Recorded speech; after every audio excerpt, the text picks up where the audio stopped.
Halo semuanya, perkenalkan nama saya Niken Molida. Di sini saya akan mempresentasikan hasil penelitian saya, yaitu karakterisasi kegemparan vulkanik pada Gunung Bernitelong berdasarkan distribusi frekuensi magnitudo dan analisis nilai B-value pada periode 4 Februari hingga 16 April 2026.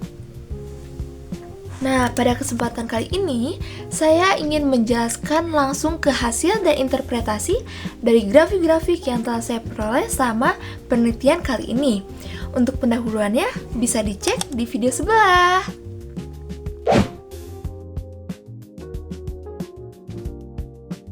Oke, gini teman-teman, grafik ini tuh menunjukkan grafik distribusi delta T atau selisih waktu kedatangan gelombang S dengan gelombang P pada gempa vulkanik dalam dan gempa vulkanik dangkal. Di grafik distribusi nilai delta T ini ada dua titik yang berbeda. Yang pertama ada titik berwarna biru, yang kedua titik berwarna oranye. Dimana aku akan bahas terlebih dahulu titik berwarna biru. Nah, titik berwarna biru ini tuh menunjukkan gempa vulkanik dalam. Gempa vulkanik dalam ini tuh sebarannya lebih luas dan lebih variatif dibandingkan dengan gempa vulkanik dangkal. Nah, sebagian gempa vulkanik dalam ini tuh berada pada rentang 1 hingga 3 detik. Namun ada juga yang nilainya lebih dari 3 detik. Sebaran nilai delta T yang besar ini tuh menunjukkan bahwa sumber gempa vulkanik dalam berasal dari kedalaman menengah hingga relatif lebih dalam. Hal ini berkaitan dengan proses rekahan batuan akibat tekanan magma di dalam Gunung Bernitelong tersebut. Sementara itu, titik-titik berwarna oranye menunjukkan gempa vulkanik dangkal, di mana gempa vulkanik dangkal ini tuh hanya terkonsentrasi pada nilai delta T kecil saja, yang umumnya kurang dari 1 detik. Pola ini menunjukkan bahwa sumber gempa vulkanik dangkal berasal dari zona dangkal atau dekat dengan permukaan, teman-teman. Selain itu juga, grafik ini menunjukkan variasi temporal sama periode pengamatan. Nah, pada beberapa interval waktu, terlihat adanya peningkatan jumlah titik dengan nilai delta T besar yang mengindikasikan bahwa adanya aktivitas pada kedalaman lebih dalam. Namun, titik-titik dengan nilai delta T kecil juga masih muncul secara kontinu, sehingga menunjukkan bahwa aktivitas dangkal terus berlangsung selama periode pengamatan. Nah, secara keseluruhan, distribusi delta T ini tuh menunjukkan bahwa sistem vulkanik Gunung Bernitelong memiliki dinamika aktivitas pada berbagai kedalaman, baik dangkal, menengah, hingga dalam. Nah, grafik selanjutnya ini tuh merupakan grafik distribusi jenis gempa. Pada grafik ini, setiap batang vertikal menunjukkan jumlah kejadian gempa per harinya berdasarkan klasifikasi gempa. Nah, pada penelitian ini saya mengambil 4 jenis gempa. Yang pertama, vulkanik dangkal, lalu vulkanik dalam, lalu ada tektonik lokal, dan yang terakhir, tektonik jauh.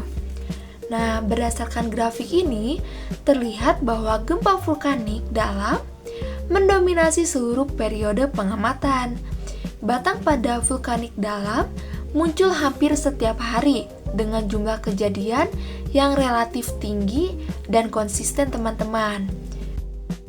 Nah, dominasi vulkanik dalam menunjukkan bahwa aktivitas utama pada Gunung Bernitelong selama periode pengamatan berasal dari proses rekahan batuan akibat tekanan magma pada kedalaman yang menengah hingga dalam. Nah, gempa vulkanik dangkal juga terdeteksi, teman-teman, tetapi jumlahnya jauh lebih sedikit daripada gempa vulkanik dalam tadi.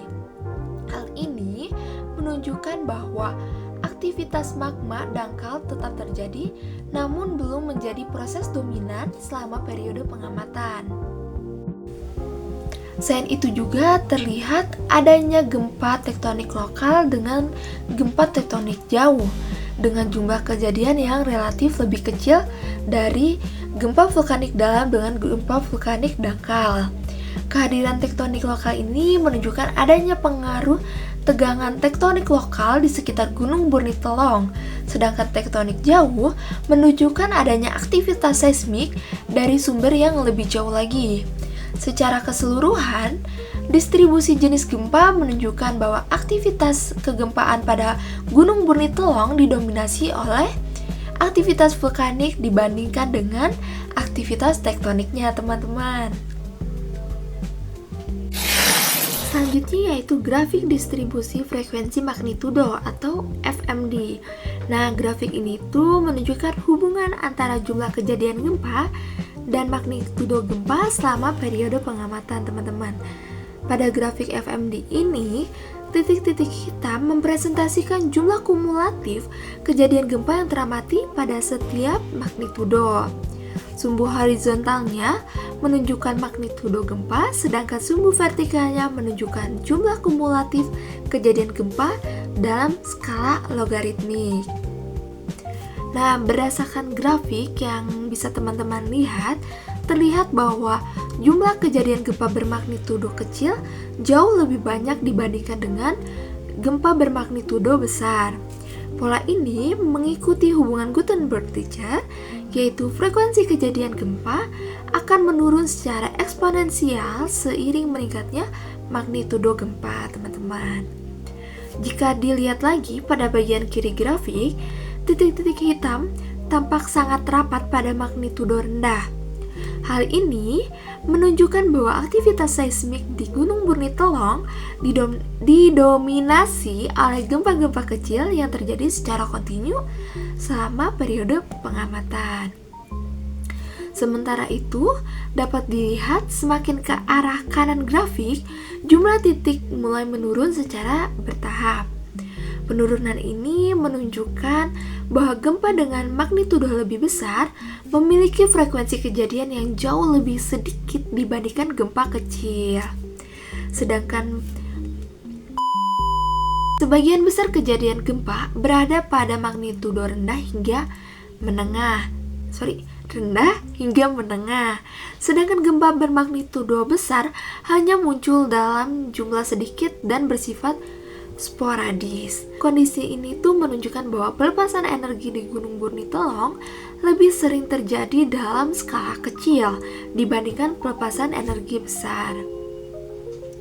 Pola seperti ini umum ditemukan pada sistem vulkanik aktif yang masih mengalami penyesuaian tekanan internal secara terus-menerus. Nah, bisa dilihat pada grafik ini juga terdapat garis biru putus-putus, di mana garis biru ini tuh menunjukkan nilai magnitude of completeness atau MC sebesar 0,8, teman-teman. Nah, nilai MC ini tuh merupakan batas minimum magnitudo yang dianggap terekam secara lengkap oleh sistem pencatatan gempa. Artinya, data dengan magnitudo di bawah 0,8 tidak digunakan dalam analisis statistik karena berpotensi tidak lengkap dan dapat menyebabkan bias pada perhitungan B-value nantinya. Nah, keberadaan garis MC ini juga sangat penting, teman-teman, karena untuk menentukan kualitas data yang digunakan dalam analisis statistik kegempaan. Jadi, jika nilai MC terlalu rendah, maka data yang belum terekam secara lengkap dapat memengaruhi hasil analisis. Sebaliknya, jika MC terlalu tinggi, jumlah data yang digunakan menjadi terlalu sedikit dan kurang representatif. Gitu, teman-teman. Kemudian ada lagi nih garis berwarna merah pada grafik yang menunjukkan hasil fitting menggunakan metode maximum likelihood estimation, di mana metode ini tuh digunakan untuk memperoleh nilai B-value global. Garis merah terlihat mengikuti tren penurunan distribusi titik-titik hitam pada data dengan magnitudo lebih besar dari MC. Hal ini menunjukkan bahwa distribusi data kegempaan cukup sesuai dengan model Gutenberg-Richter tadi. Hasil fittingnya juga menghasilkan nilai B-value global sebesar 0,8148, di mana nilai ini tuh menunjukkan bahwa distribusi kegempaan pada Gunung Murni Telong masih didominasi oleh gempa bermagnitudo kecil hingga menengah. Dalam interpretasi vulkanologi, nilai B value yang berada di bawah 1 umumnya menunjukkan kondisi tegangan batuan yang relatif tinggi, teman-teman. Kondisi ini juga dapat berkaitan dengan adanya akumulasi tekanan akibat aktivitas magma di bawah permukaan. Namun demikian, dominasi gempa kecil pada grafik menunjukkan bahwa pelepasan tekanan masih berlangsung secara bertahap dan kontinu, sehingga energi tidak langsung dilepaskan dalam bentuk gempa besar secara signifikan. Selain itu, pola distribusi FMD yang kontinu pada magnitudo kecil hingga menengah menunjukkan bahwa aktivitas vulkanik didominasi oleh pelepasan energi skala kecil secara terus-menerus, di mana ini tuh berkaitan dengan tekanan batuan, migrasi fluida, dan pergerakan magma di bawah permukaan. Gitu, teman-teman. Sementara itu, kemunculan gempa bermagnitudo lebih besar yang bersifat sporadis dapat diinterpretasikan sebagai indikasi adanya pelepasan energi yang lebih signifikan akibat perubahan tekanan atau aktivitas magmatik episodik. Gitu. Jadi, secara keseluruhan, grafik FMD ini tuh menunjukkan bahwa aktivitas seismik Gunung Murni Telong selama periode pengamatan masih didominasi oleh dinamika vulkanik internal dengan pelepasan energi yang relatif stabil, meskipun tetap menunjukkan adanya fluktuasi tekanan dalam sistem magmatik. Gitu, teman-teman, untuk penjelasan dari grafik distribusi frekuensi magnitudo ini. Selanjutnya yaitu grafik stabilitas B value terhadap magnitude of completeness atau MC tadi yang udah kita singgung-singgung. Nah, grafik ini menunjukkan hubungan antara kandidat nilai MC dan nilai B value yang dihasilkan. Pada grafik yang bisa teman-teman lihat, sumbu horizontal menunjukkan nilai MC, sedangkan sumbu vertikalnya menunjukkan nilai B value. Grafik vertikal yang berwarna merah, garis vertikal yang berwarna merah pada grafik menunjukkan bahwa nilai MC sebesar 0,8 dipilih sebagai batas magnitude of completeness yang digunakan dalam analisis. Berdasarkan grafik, terlihat bahwa nilai B value relatif stabil pada rentang MC rendah hingga menengah. Namun setelah MC lebih besar dari sekitar 1,2, nilai B value ini tuh mulai mengalami fluktuasi yang lebih besar. Jika diperhatikan pada grafik, bagian awal kurva menunjukkan perubahan nilai B value yang masih relatif kecil. Hal ini menunjukkan bahwa pada rentang MC tersebut distribusi data masih cukup stabil dan jumlah data yang digunakan juga masih memadai untuk analisis statistik, teman-teman. Namun, ada namunnya nih, teman-teman. Ketika nilai MC semakin besar, kurva mulai menunjukkan kenaikan dan penurunan yang lebih tajam lagi. Kondisi ini terjadi karena jumlah event gempa yang memenuhi syarat magnitudo menjadi semakin sedikit, sehingga estimasi B value menjadi lebih sensitif terhadap perubahan data. Fluktuasi ini terjadi karena jumlah data yang digunakan dalam analisis menjadi semakin sedikit pada magnitudo yang lebih tinggi lagi, teman-teman, sehingga estimasi B value menjadi kurang stabil. Nah, karena itu MC sebesar 0,8 dipilih sebagai nilai yang paling representatif karena berada pada zona kestabilan B value dan masih memiliki jumlah data yang cukup untuk analisis statistik, teman-teman. Dengan menggunakan MC sebesar 0,8, jumlah data yang memenuhi syarat M lebih besar atau sama dengan MC, yaitu sebanyak 866 kejadian gempa. Jumlah data tersebut menunjukkan bahwa dataset yang digunakan cukup representatif untuk menggambarkan karakter distribusi magnitudo selama periode pengamatan. Selain itu juga, pemilihan MC yang tepat sangat penting teman-teman. Karena apa? Karena akan memengaruhi hasil akhir perhitungan B-value.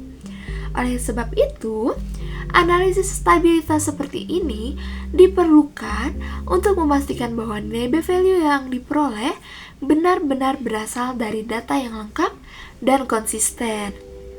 Hal ini menunjukkan bahwa dataset yang digunakan cukup representatif untuk analisis distribusi frekuensi magnitudo dan perhitungan B-value. Gitu teman-teman untuk penjelasan dari grafik stabilitas MC tadi. Gitu. Selanjutnya grafik apa ya?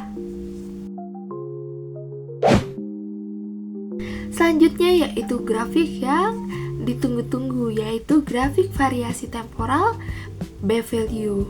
Grafik ini tuh menunjukkan perubahan nilai B-value selama periode Februari hingga April 2026 teman-teman. Pada grafik ini, titik-titik biru menunjukkan nilai B-value temporal beserta errornya. Sedangkan garis merah menunjukkan hasil smoothing untuk memperjelas tren perubahan B-value terhadap waktu. Nah, perhitungannya kayak gimana sih? Perhitungannya itu dilakukan menggunakan metode sliding window sebanyak 200 event dengan step 50 event. Berdasarkan grafik, terlihat bahwa pada akhir Februari hingga awal Maret terjadi peningkatan pada nilai B-value secara bertahap. Jika diperlihat lebih jelas lagi, pada bagian awal grafik, titik-titik B-value cenderung mengalami kenaikan hingga mencapai nilai maksimum pada awal Maret. Kenaikan ini menunjukkan dominasi kejadian gempa bermagnitudo kecil yang kemungkinan berkaitan dengan proses fragmentasi batuan akibat tekanan magma. Nah, peningkatan B-value juga dapat mengindikasikan bahwa batuan di sekitar sumber gempa mengalami peningkatan jumlah rekahan kecil akibat tekanan fluida atau migrasi magma di bawah permukaan. Kemudian setelah mencapai puncak pada awal Maret, kita lanjutkan lagi ya teman-teman. Nilai B-value mulai mengalami penurunan hingga pertengahan April. Bukan gini ya, salah gini. Hingga pertengahan April. Nah, pada grafik terlihat bahwa garis smoothing merah secara bertahap bergerak menurun setelah awal Maret. Dan penurunan ini tuh menunjukkan meningkatnya proporsi gempa bermagnitudo menengah dibandingkan sebelumnya. Nah, kondisi tersebut kemungkinan berkaitan dengan perubahan tekanan di dalam sistem magmatik, migrasi fluida atau adanya intrusi magma baru yang menyebabkan pelepasan energi dalam skala yang lebih besar dibandingkan sebelumnya. Meskipun demikian, penurunan yang terjadi masih berada dalam rentang fluktuasi normal dan belum menunjukkan perubahan ekstrim yang mengarah pada peningkatan aktivitas erupsi secara signifikan. Secara keseluruhan, nilai B-value temporal berada pada rentang sekitar 0,697 hingga 1,082 dengan median smoothing sebesar 0,88247. Nah, rentang tersebut menunjukkan bahwa meskipun terdapat variasi temporal, aktivitas kegempaan pada Gunung Burnitolong itu masih berada dalam kondisi yang relatif stabil. Lagi-lagi saya mengatakan bahwa Gunung Burnitolong itu masih berada dalam kondisi yang relatif stabil. Dominasi gempa bermagnitudo kecil menunjukkan bahwa pelepasan energi terjadi secara kontinu, sedangkan gempa bermagnitudo menengah hingga besar muncul secara episodik sebagai bagian dari dinamika sistem magmatik. Selain itu, Variasi temporal B-value ini juga menunjukkan bahwa sistem magmatik Gunung Bumi Telong bersifat dinamis dan terus mengalami perubahan tekanan selama periode pengamatan. Oleh karena itu, pemantauan temporal B-value menjadi penting banget nih teman-teman, karena dapat digunakan sebagai salah satu indikator perubahan aktivitas vulkanik dari waktu ke waktu. Oke, selanjutnya kita masuk ke kesimpulannya ya teman-teman. Jadi, berdasarkan seluruh hasil analisis dari grafik-grafik yang telah saya jabarkan tadi, aktivitas pada kegempaan Gunung Bumi Telong ini tuh didominasi oleh gempa vulkanik internal, terutama gempa vulkanik dalam. Distribusi delta T menunjukkan adanya aktivitas pada berbagai kedalaman, mulai dari dangkal, menengah, hingga dalam. Distribusi jenis gempa memperlihatkan bahwa proses utama yang terjadi berkaitan dengan rekahan batuan akibat tekanan magma. Sementara itu, hasil FMD dan analisis B-value menunjukkan bahwa aktivitas kegempaan didominasi oleh gempa kecil hingga menengah dengan pola distribusi yang mengikuti hubungan Gutenberg-Richter. Hasil temporal B-value juga menunjukkan adanya dinamika tekanan magma dan migrasi fluida di dalam tubuh gunung api. Jadi secara keseluruhan, Gunung Bumi Telong ini tuh menunjukkan aktivitas vulkanik yang relatif stabil, tetapi tetap aktif dan dinamis. Hasil penelitian ini diharapkan dapat mendukung upaya pemantauan aktivitas vulkanik serta mitigasi risiko bencana gunung api di masa yang akan datang. Jadi, cukup sekian presentasi dari saya. Mohon maaf apabila ada salah penyampaian, salah ucapan. Saya ucapkan terima kasih banyak atas perhatiannya. Wassalamualaikum warahmatullahi wabarakatuh.